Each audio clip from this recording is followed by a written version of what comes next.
Let me ask you something that very few people will admit. Have you ever seen someone succeed? Maybe it was someone you knew or even liked, but still, you felt something uncomfortable stir inside you. That stirring was not happiness for them, but something else, something darker.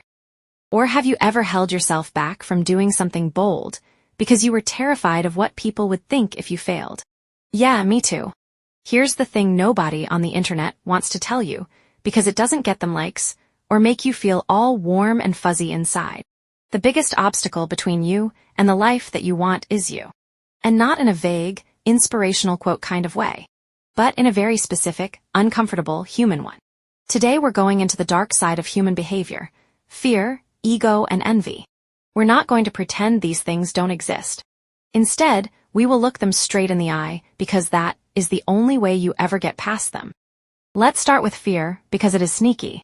Fear doesn't always show up as a panic attack or a phobia. Most of the time, fear shows up as something completely reasonable. It sounds like, "I'll start once I'm more prepared," or "now isn't the right time," or perhaps even something like, "I just don't think it's for me." Psychologists call this avoidance. And here's the truth. Avoidance feels like wisdom. It feels like you're being smart, patient, and practical.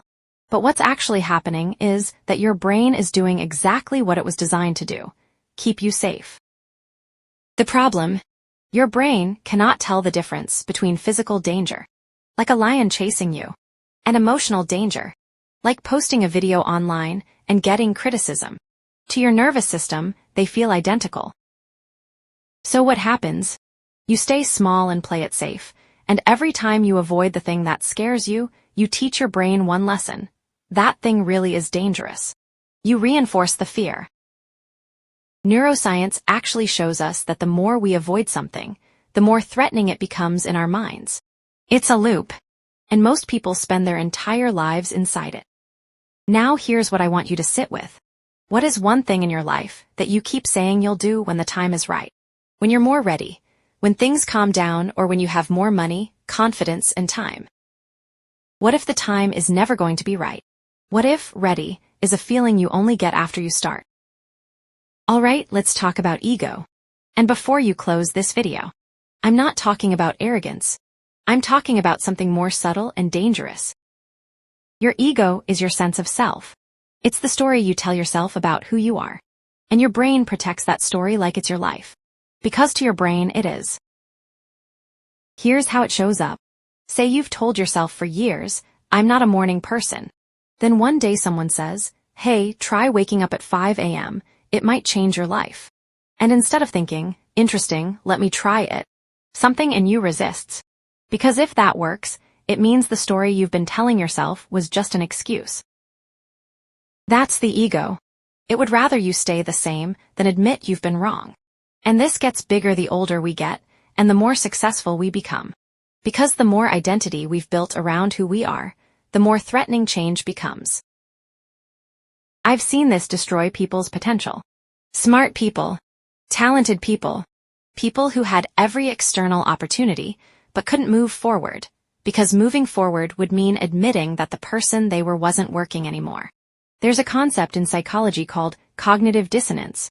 When reality conflicts with the story we tell ourselves, our brain doesn't update the story. It rejects the reality. It argues with it. It finds reasons why the evidence doesn't count. So let me ask you, and this one stings, where in your life are you holding onto a version of yourself that's holding you back? Where are you defending a story that's costing you your future? The most courageous thing you can do is not climb a mountain. It's looking in the mirror and saying, "Maybe I've had this wrong." Now we get to the one nobody wants to admit. Envy, not jealousy. Those are different. Jealousy is fear of losing what you have. Envy is pain at someone else having what you want. And envy is everywhere, we just call it other things. We say we're not impressed by someone's success. We find reasons why they got lucky, why their situation is different, why it doesn't really count. We scroll past their highlights and feel a twist in our stomach we'd never describe out loud. Here's the truth: envy is information. When you feel real, honest envy, it almost always points directly at something you deeply want, but have convinced yourself you can't have, or don't deserve, or is somehow not meant for you. Person who triggers your envy isn't your enemy. They're a mirror. They're showing you what's possible. And instead of using that as fuel, instead of saying, if they can, maybe I can, most people use it to dim their own light. They tear down instead of build up. They criticize instead of learn. They scroll instead of act. Aristotle wrote about envy over 2,000 years ago. He said it was the pain caused by the good fortune of others.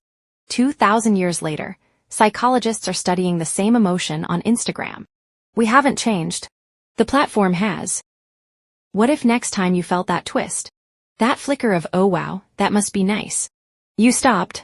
Then you ask yourself, what is this feeling actually telling me I want? That's the reframe. Not, why do they have it and I don't? But, what does this tell me about what I'm actually after?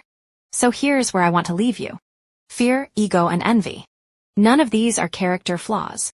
They're not signs that you're broken or weak or beyond help. They are the oldest parts of being human. They exist in everyone. Every person you admire, every leader you look up to, every person whose life looks perfect from the outside. The difference isn't that some people don't have these things. The difference is awareness. The people who grow are the people who can look at themselves clearly enough to say, oh, there it is. That's fear talking. That's my ego defending itself. That's envy showing me something I haven't admitted I want. Awareness doesn't fix everything overnight, but it breaks the spell. It turns an invisible force into something you can actually work with. So this week, I want you to pick one. Just one. Where is fear keeping you small? Where is ego keeping you stuck? Where is envy trying to show you something? Write it down. Name it. Because you can't change what you won't face. If this video spoke a little differently to you today, please share it with someone who needs it. And let me know in the comments, which one of the three do you struggle with most? Keep smiling and keep shining. I'll see you in the next one.